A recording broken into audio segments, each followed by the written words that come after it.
What is happening, everybody? This is Cody, aka DFS Prodigy, coming to you live, talking about some of my underdog fantasy plays that I'm liking in drafts so far. So I'm going over 5 plays. Yes, 5 plays that I'm loving so far on underdog fantasy that I'm getting at great draft positions. Before we begin, hit the like button for me. Definitely subscribe to my YouTube channel. Obviously, the presenting sponsor of the show is going to be Underdog Fantasy. Use my code CC101 when signing up, and I'll add that in the description below. And again, like and comment below who y'all like for Underdog. But this is Underdog Fantasy, basically in best ball drafts. I'm loving what I can find so far, and the day of no sports today, so I thought, why not start off with some NFL content, getting us ready for this huge NFL season. Come hop in the Discord, come talk with us, and that kind of wraps up the introduction. Let's talk about my first player, which is Mike Boone. So, many might say, why do you have a picture of Mike Boone in the Vikings jersey? Because, let's remember how he was when Dalvin Cook was on the field. Mike Boone was a monster. He was a kind of a point-per-minute guy for talking about NBA terms. I love Mike Boone here for the Broncos. I know Javonte Williams' price and the average draft position is okay, and Melvin Gordon is just not doing it for me. I'd much rather go to a guy like Mike Boone. The value that you're getting at his average draft position is amazing to me. I love his draft position. And exactly what I'm thinking is, on the goal line back, he's going to be definitely right there. If he's the third round back, I'm still taking him at his average draft position because I think he's going to vulture some TDs. So, in my opinion, Mike Boone, as a guy, I'm loving at the price tag I can get him out of.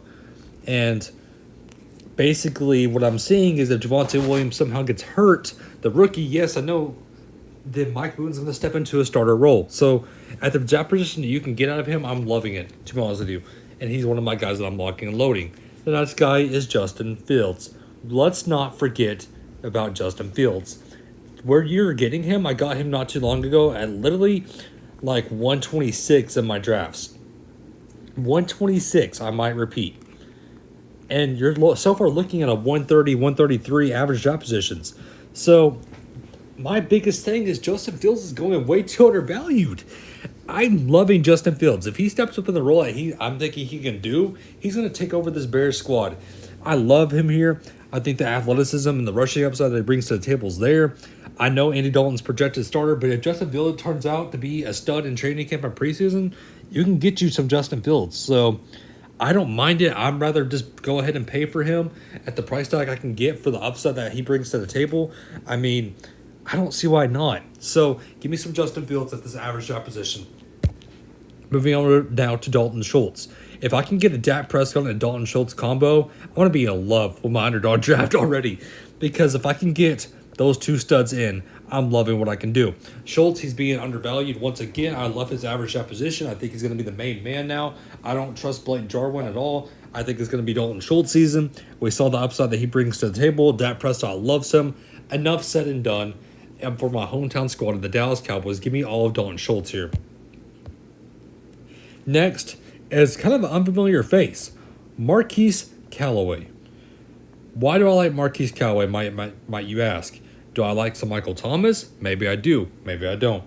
So, Marquise Callaway, though, I think he's going to be one of the main weapons of the Saints. I love the value that he brings to the table. I think Winston's going to definitely look for him. I think the average draft position that you're getting him, again, is way too undervalued. For him being a wide receiver 3, I think he's going to have to step up once again. He might even take over Tre'Quan Smith, in my opinion. I think the versatility that it brings to the table is there, and I don't mind him where you can get him. So, in my opinion, he's just one of the guys that I'm just loving as a value. Plain and simple, enough said on him. And my boy, Michael Thomas, last but not least. How was I not going to go over Michael Thomas? Michael Thomas is going around the average draft position of 30. 30. I don't understand it. I'm loving Michael Thomas where I can get him. People are picking Chris Godwin over him. People are picking just interesting guys that I just don't understand. It's going to be Michael Thomas season. Again, if you want to get him and Marquise Callaway pairing, I love that combo and get you some Jameis Winston. That's a 3-man combo I would be in love with.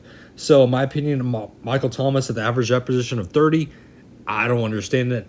I'd rather get him at other places, but if I can get him at 30, I'll be in love. So, those are my 5 underdog plays that I'm loving for this upcoming fantasy football season. There's going to be more NFL content to come. Trust me, this is just the beginning. So, again, guys, thank you all for tuning in. And I hope everybody's getting a safe rest of their day.